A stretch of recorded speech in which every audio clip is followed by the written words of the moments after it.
আসসালামু আলাইকুম। আলহামদুলিল্লাহ, অনেকদিন পর আমাদের ভিয়েতনামি মরিচ গাছগুলোতে পানি দেওয়ার জন্য চলে আসলাম। তাই পাশের বাড়ি এক ভাই থেকে মোটরগুলো হালাতে আনলাম যে ভাই আমার মরিচ গাছগুলোতে পানি দিতে হবে, আপনি যে করে হোক আপনার মোটরগুলো আমাকে দিবেন। তো ভাই যেমনি বললাম ভাই সেমনি তাড়াতাড়ি আমাদেরকে দিয়ে দিছে যে দর নিয়ে যা, মরিচ গাছে পানি দিবি, এটা আবার বলা লাগে কিনা। তো বাইর থেকে মোটরটা আনলাম, আইনা মরিচ গাছে পানি দেওয়ার জন্য প্রস্তুত নিলাম। তো প্রথমে যে পানি দিতে হলে একটা কিন্তু প্রিপারেশন নিতে হবে ভালো করে। মরিচ গাছের চারোপাশ মানে বান দিয়ে নিতে হবে, যেহেতু সার দিব, যেমন ধরো সারগুলো যে অন্য জায়গায় যে না যায়, অন্য বীজে না যায়। তো এই জন্য ভালোভাবে সারগুলো ড্রেনগুলোকে বান দিয়ে রাখছি, চারিদিকে বান দিচ্ছি, এমনকি ভালোভাবে পরিষ্কার করছি, এমনকি সার দেবো।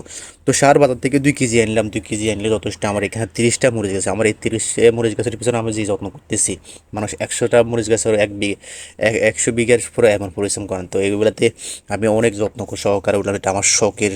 কারণ যেহেতু অনেক সময় ভিয়েতনামি মরিচ গাছ সবাই পালে, আমি যেরকম মানে পশু পাখি যেরকম পালে, এইভাবে আমিও এই মরিচ গাছগুলো লালন পালন করতেছি, যেমন এখান থেকে ভালো ফলন পাই ইনশাল্লাহ দিলে। তো এই জন্য এগুলোতে ভালোভাবে সার দিলাম, সার দিয়ে বাজার থেকে প্রথম দিন মাড়িয়ে সার দিলাম, বালতি কাড়ি কাড়ি দিলাম, আর পানি তেমন হয় নাই। তো এই জন্য মোটরটা আনলাম, মানে বলতেছি না একটু এখানে ভালোভাবে পানি দিতে হবে, যেহেতু পানির পরিমাণ ভালো হলে তারপর মরিচ গাছগুলো ভালো হবে।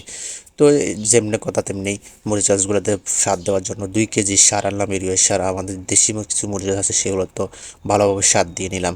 কারণ এই দেশ শুধু বিদেশিগুলোতে যত্ন নিলে হবে না, দেশিগুলোতে যত্ন নিতে হবে। তো এই জন্য দেশিগুলোতে ভালোভাবে সার দিলাম, দিয়া এগুলোকে এক পর্যায়ে সুন্দরভাবে সার প্রক্রিয়াজাত করলাম। সুন্দরভাবে সার মারার পর একটা জিনিস খেয়াল করবেন, আপনি মরিচ গাছে যত সার দিবেন তত মরিচ গাছ তত ভালো থাকবে। কারণ সারের উপর সব কিছু নির্ভরশীল করে, কারণ সার হচ্ছে গিয়া ফসলের মেন উৎপন্ন। তো কারণ গাছ যদি না জোড়া তাহলে কিন্তু আপনার ফলন তেমন ভালো হবে না। তা আমাদের এক পর্যায়ে সার দেওয়ার কাজ শেষ, এখন পানি দেওয়ার কাজ। আমি যে পাইপগুলো আনলে পাইপগুলো ভালোভাবে এই ভিজাতে হবে, যেহেতু গাছ বা কোনো মতো যে নষ্ট না হয়। কারণ মোটরে এত বেশি পাওয়ারই না, মাত্র হাফ গোয়া মোটর আনলাম। এখানে সুন্দরভাবে পাইপগুলোকে করতেছি যে ড্রেনে পড়লে আস্তে আস্তে যেন কোনো মতো যেন গাছ নষ্ট না হয়, এই জন্য সুন্দরভাবে পাইপগুলোকে করতে হবে। তো আমাদের পাইপের কাজ শেষ, আমরা এখন মোটর চালু দেবো। যে মোটরে আসলে আছে কিনা। তো মোটরে এখানে আনার পর দেখতেছি কোনো স্লিপ নেই, যে জন্য একটা সাবা দিয়ে তারগুলো জয়েন দিতেছি।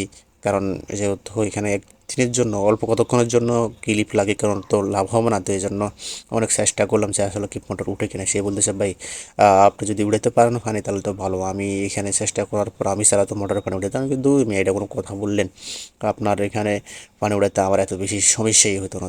তো এক পর্যায়ে আমরা পাইপের কাজগুলো পানি দিলাম, তারপর বলতেছে মোটরে পানি সুইচ দেওয়ার জন্য।